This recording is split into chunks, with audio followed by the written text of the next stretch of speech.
Oui, salut. Bonjour ce matin. Que la paix du Seigneur soit avec tous les croyants chrétiens, qu'Allah soit avec tous les musulmans et que les dieux de mes ancêtres soient avec moi. Alors, mes chers frères et sœurs, j'aimerais vous parler ce matin de Oshishinati, cette dame à la voix d'or qui nous a pondu une œuvre dont tout le monde connaît et que tout le monde chante encore et qui s'en est allé suite à des coups, suite à une violence conjugale.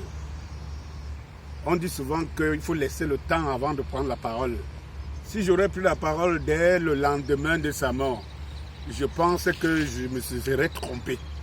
Je me serais trompé, pourquoi autant pour moi?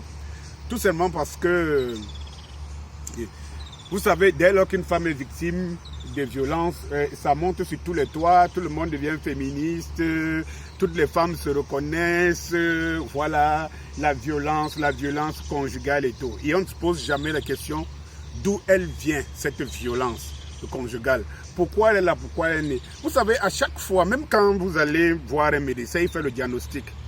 Il ne soigne pas la maladie, il ne vous donne pas un traitement sur ce que vous dites, les maux de tête, mais il essaye de faire un diagnostic pour savoir qu'est-ce qui peut créer les maux de tête. À partir de ce moment-là, il sera le remède adéquat pour créer. Mais nous sommes dans cette fuite en avant où, du coup, dès qu'un événement nous surprend, voilà, nous tranchons, les femmes sont victimes de violences, 80%, heureusement que vous dites quand même 80%, donc il y a 20% de violences faites par des femmes. Mais qu'est-ce que la violence en même temps? Est-ce que la violence, elle est seulement celui qui donne des coups? Et vous savez très bien qu'il y a de la violence verbale, il y a même de la violence psychologique, il y a la violence en tout ce que nous faisons.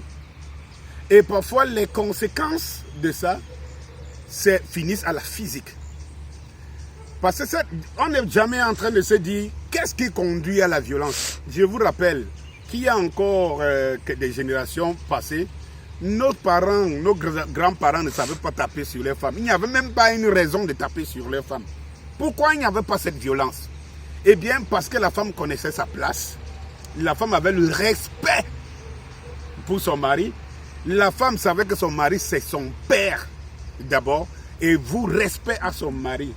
Et le fait que, à chaque fois que les gens se voient d'égal en égal, à chaque fois que les gens vont se voir comme si il y avait un rapport de force, ça crée toujours de la violence.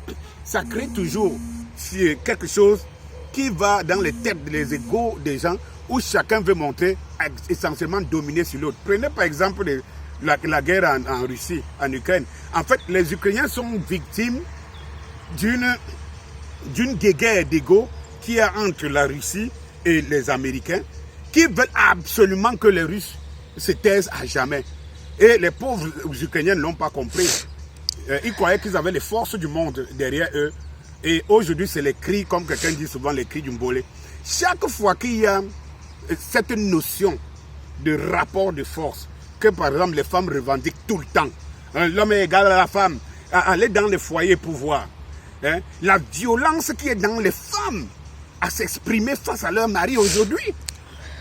Oui, lorsque vous vous positionnez en termes de rapport de force, vous ne savez pas ici, ces femmes qui vous montrent comment elles ont les joues boursouflues, des déchirures partout, elles ne vous disent pas comment ça a commencé. Elles ne vous disent jamais. Le résultat, c'est celui qui perd. C'est comme en Ukraine aujourd'hui, tout ce qu'on nous montre, c'est les victimes civiles et tout. Voilà, les Ukrainiens, pauvres d'eux, ils sont machins et tout cela. Pourtant, en même temps, ils demandent les armes pour combattre. Mais tu demandes les armes pour combattre. Pour combattre un adversaire qui est 100 fois supérieur à toi. Et lorsque tu demandes les armes pour combattre, c'est pour qu'il ait pitié de toi. Et lorsqu'il t'a écrasé, on présente le victime ou la victime.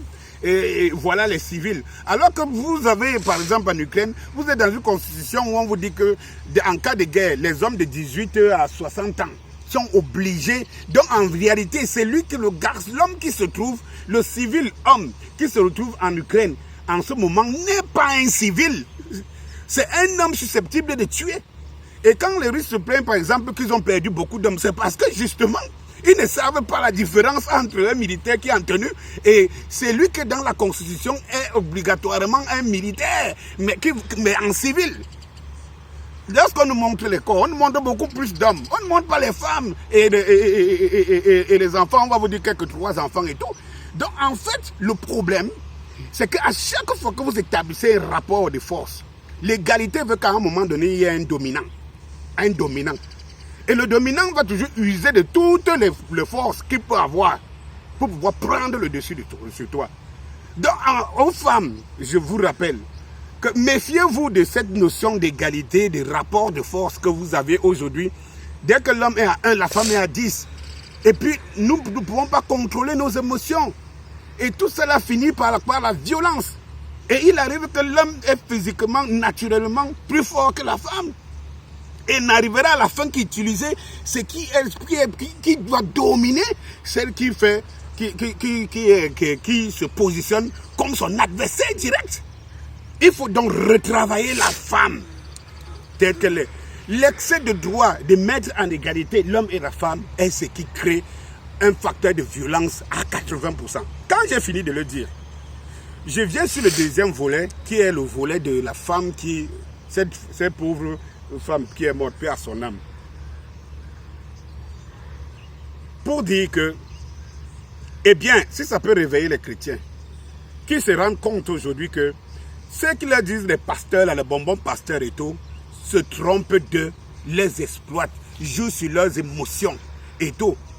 Voilà donc un pasteur, pendant longtemps et des années, a une violence inouïe en lui, tape jusqu'à tuer sa femme.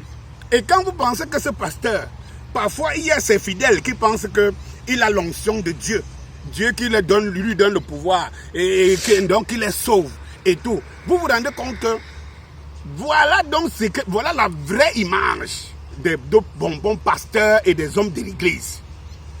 Qui vous disent ce qu'ils ne pensent pas, qui vous disent ce qu'ils ne croient pas eux-mêmes. Comme l'Africain, on l'a fait croire que ce n'est pas la croyance qu'il s'en sortira ou qu'il existera. Voilà donc ce que l'image de ces hommes de Dieu. Et ce n'est pas la première. Ce n'est pas la première. Combien de ces hommes de Dieu, ici, là, violent les femmes, et prennent les femmes de truie, font tout ce qui est à l'opposé de la parole divine. Mais qui ont des fidèles? Mais qui ont des fidèles? Est-ce que ça peut réveiller surtout la femme africaine? Est-ce que ça peut réveiller surtout les Africains? Pour vous dire que l'histoire qu'on vous vend là, que Dieu, matin, midi, soir, tous ces pasteurs-là, ils ont d'abord un premier facteur, la richesse, devenir riche. Voilà le premier truc. Et quelqu'un vient là maintenant, il va nu-pied. Toi, tu prends l'argent de ton mari, tu associes tes enfants, tu prends tout ça, tu vas donner au pasteur. Le pasteur s'enrichit, il baise les femmes de gauche à droite, il construit des maisons, il s'entoure de tous les biens de la terre, hein, et jouit de ses biens. Et pendant ce temps, tu es là sous ses pieds, d'autres lèchent les bouches, d'autres, je ne sais pas moi. Maintenant, je voudrais dire que, paix à son âme, je m'incline devant la dépouille de Cincinnati. Cette dame que j'ai beaucoup aimée, de la voir. Mais elle-même n'a pas aimé le Seigneur. Elle n'a pas aidé l'Église. Elle n'a pas aidé les fidèles. Elle n'a pas aidé le Christ. Qu'elle croyait trop. Parce que vous ne pouvez pas garder un homme dont vous êtes, savez, dans la maison, qu'il n'a rien de Dieu. Et que tout ce qu'il dit, regarde le nombre de fidèles pendant des années et des années, que cette femme a été la dame de ce pasteur, ce bonbon pasteur. Regardez le nombre de fidèles qui ont cru qu'ils avaient à côté d'eux un ange ou bien un envoyé de Dieu. La femme savait très bien que cet homme qui prie, qui fait ceci, dont les gens viennent se plier, s'enroulent au sol, et ils font comme si on les enlève les démons. La femme savait que le démon c'est son mari. Et elle n'a jamais dénoncé son mari. Elle n'a jamais dénoncé son mari. Elle savait bien que le démon c'est son mari. Cela veut dire qu'ils vous ont envoyé une panoplie de fidèles, des dizaines de milliers de fidèles, des Nigériens et tous, que son mari faisait comme pasteur dans l'abîme et dans l'enfer. Si l'enfer existe, elle n'a pas aidé Jésus-Christ. Jusqu'à sa mort, elle a protégé un bandit. Jusqu'à sa mort, elle a protégé un usurpateur. Jusqu'à sa mort, elle a protégé un tueur. Jusqu'à sa mort, elle a protégé un buveur de sang. Et voilà la figure de l'Église. Mes chers frères et sœurs, faites très attention, je voudrais vous le dire. Faites très attention avec l'Église qui nous ramène en arrière. Voilà l'Afrique qui prie, les églises sont partout. Mais l'Afrique ne se développe pas. Il y a toujours la misère, l'injustice et tout. Comment à un moment donné, des gens qui vont à l'école, les gens qui ont même parfois des intelligences qui dépassent ceux qui les ont amenés Jésus-Christ, comment à un moment donné, ils ne se remettent pas en question pour se dire, mais l'affaire c'est même c'est comment? Tous les ébats que font les hommes de Dieu, là, les pasteurs et tout, les scandales tous les jours dans vos chaînes de télé, ne vous amène pas à prendre conscience que vous êtes dans un... Si le Dieu existe, ce n'est pas le Dieu là que vous servez. Alors vous avez deux choses. Si vous êtes à la recherche de Dieu, cherchez Dieu ailleurs. Ne les cherchez pas dans ces églises-là, auprès de ces pasteurs-là. Ils font un travail.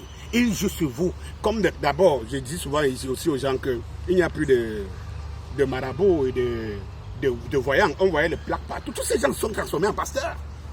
Et ils ont toujours des paresseux. Parce que je vais vous dire une chose. Tous ceux qui croient à ce pasteur, à l'église, sont des paresseux. Des gens justement que Dieu ne voudrait pas voir et que Dieu n'entendra jamais. Parce que Dieu a dit frappe, on t'ouvrira. Tu te mangeras la sueur de ton front. D'où vient-il que tu sortes pour aller travailler, gagner de l'argent, travailler dur? Tu préfères aller se prosterner devant un pasteur parce que tu te dis que c'est le raccourci. Vous n'allez pas à l'église parce que vous aimez Dieu. Et il faut l'enlever dans vos têtes. Vous allez à l'église parce que vous allez chercher les dons, chercher les machins. Et c'est pour cela que vous glorifiez les pasteurs. Vous êtes en antipode avec ce que la Bible dont vous croyez servir vous dit. Sauvez-vous. Sauvez-vous.